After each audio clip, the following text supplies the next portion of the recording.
मैं बाहा मुंडारी हूँ। मैं अपने पति और 2 छोटे बच्चों, एपिल जो 8 साल की है और आशीष जो अभी 3 साल का है, उसके साथ उड़ीसा के एक छोटे से गांव में रहते थे।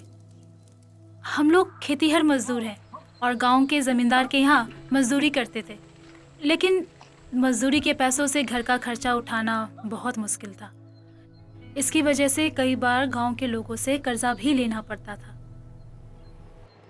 हमारे गांव से कई लोग नौकरी के लिए शहर जा रहे थे, तो मैंने और मेरे पति ने भी सोचा कि हम भी अपने बच्चों के बेहतर भविष्य के लिए शहर जाएंगे। आर्थिक दबाव के कारण हम शहर आ गए। वहाँ पे हमारे एक जान पहचान वाले ने मेरे पति को कंस्ट्रक्शन साइट पर नौकरी दिलवा दी और मुझे आसपास के घरों में झाड़ू पोछा का काम दिलवा दिया।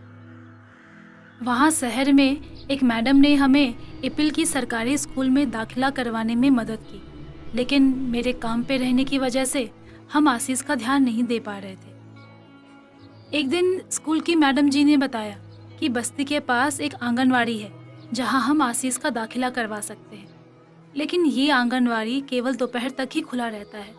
अब मुझे घर आते आते काफ़ी रात हो जाती थी। कुछ दिन तो आशीष आंगनबाड़ी केंद्र गया, लेकिन दोपहर के बाद वो या तो घर पर रहता या फिर वो बाहर बस्ती में घूमता रहता।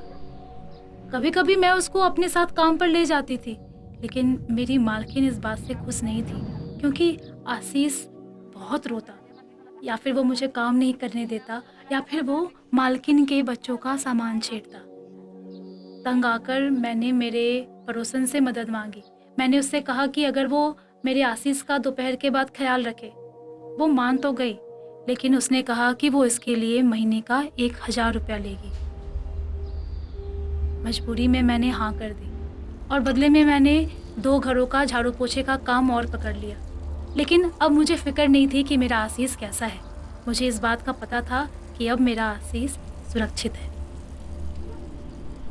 एक दिन जब मैं काम पर थी, मेरे पड़ोसी का फ़ोन आया। उसने बताया कि आशीष कहीं मिल नहीं रहा है। मुझे कुछ समझ नहीं आया। मैंने अपने पति को फ़ोन किया और रोते रोते आशीष को ढूंढने निकल गई। हमने उसको बहुत ढूंढा, पर वो कहीं नहीं मिला। हम उम्मीद छोड़ ही रहे थे कि तभी एक आदमी ने बताया कि आशीष दूर एक गली में रोते हुए घूम रहा है। भगवान का बहुत शुक्र था कि आशीष सही सलामत था। उस दिन हम इतना डर गए कि हमने एपिल को स्कूल से निकालने का फैसला किया ताकि वो आशीष की घर पर रहकर देखभाल कर सके। वो समय हमारे लिए बहुत मुश्किल था। बच्चों के बेहतर भविष्य के लिए हम शहर आए और अब शहर आकर मेरे बच्चों को ना तो शिक्षा मिल रही थी और न ही वो सुरक्षित थे। मैं काम पर भी थी तो दिन भर घर का डर लगा रहता था। घर जाने की जल्दी रहती थी कि मेरे बच्चे ठीक तो हैं, कहीं उनके साथ कुछ हो तो नहीं गया। एक दिन जब मैं छुट्टी पर थी, तब एक दीदी हमारे घर आई और उन्होंने मुझसे आशीष और एपिल के बारे में बात किया।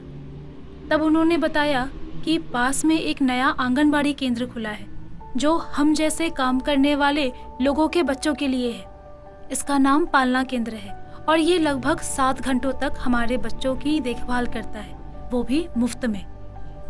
दीदी ने बस्ती में सबको बताया कि ये केंद्र 6 महीने से 6 साल तक के बच्चों के लिए क्रेच की सुविधा देता है। इस केंद्र में बच्चों को शिक्षा, सुरक्षा, संरक्षण के साथ साथ पौष्टिक आहार भी दिया जाता है और समय समय पर उनका चेकअप भी किया जाता है।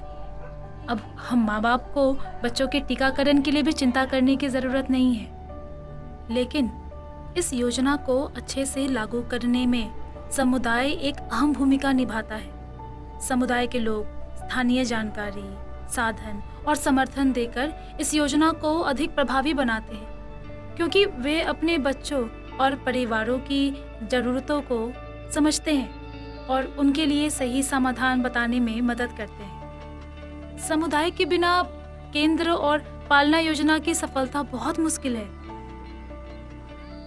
इतने महीनों में पहली बार हमारे लिए आशा की एक नई किरण नजर आई, तो मैंने आशीष का पालना केंद्र में दाखिला करवा दिया और मेरी एपिल फिर से स्कूल जाने लगी। अब मेरे दोनों बच्चे सुरक्षित भी थे और पढ़ाई भी कर रहे थे। और अब मैं भी पहले से ज़्यादा काम करने लगी थी, क्योंकि मुझे आशीष की देखभाल की चिंता नहीं थी, क्योंकि मुझे पता था कि मेरे आशीष को सही तरीके से पोषण, स्वास्थ्य और शिक्षा तीनों की सुविधा मिल रही थी।